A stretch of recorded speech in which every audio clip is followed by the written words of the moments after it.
Kita hidup di era paling terkoneksi dalam sejarah manusia.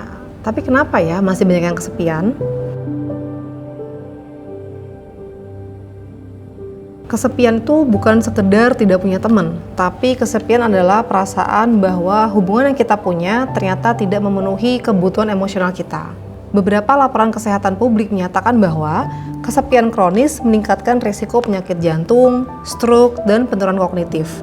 Bahkan dampaknya itu sering banget dijajarkan dengan resiko merokok 15 batang per hari. Saking dirasa pentingnya, di Inggris dan di Jepang bahkan ada kementerian yang khusus menangani masalah kesepian. Mengapa kesepian segitu membahayakannya? Nah, karena sejak dulu manusia itu hidup berkelompok. Otak kita memang dirancang untuk merasa aman saat kita terkoneksi dengan orang lain. Nah, jadi ketika kita merasa sendirian atau terisolasi, otak kita menganggap itu sebagai ancaman. Tubuh lalu masuk dalam mode siaga, yang dimana hormon stres akan naik dan tubuh akan menjadi lebih tegang. Kalau kesepian terjadi terus-menerus, dampaknya bukan cuma ke perasaan. Penelitian menunjukkan bahwa kesepian jangka panjang berkaitan dengan penurunan fungsi kognitif dan meningkatnya risiko demensia.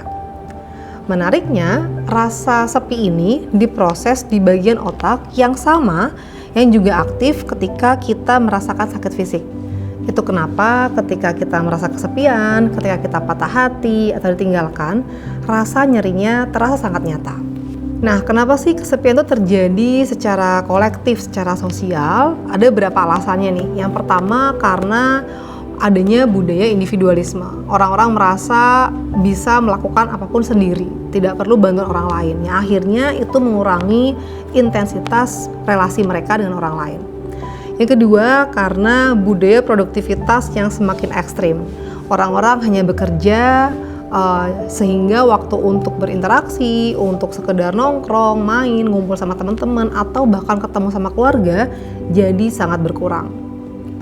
Yang ketiga, interaksi digital dirasa dapat menggantikan interaksi tatap muka, yang padahal sebetulnya interaksi tatap muka pasti lebih efektif daripada interaksi digital.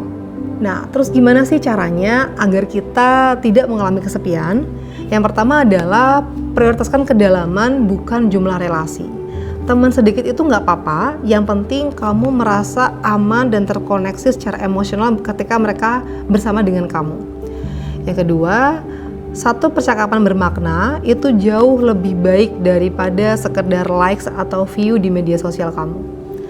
Yang ketiga, cobalah untuk mencari komunitas atau aktivitas atau organisasi yang offline yang bisa membantu kamu untuk lebih terkoneksi dengan orang lain di dunia nyata. Dan yang terakhir adalah coba latih untuk menunjukkan kerapuhan-kerapuhan kecil. Seperti contohnya adalah cobalah untuk lebih terbuka ketika berinteraksi dengan orang lain.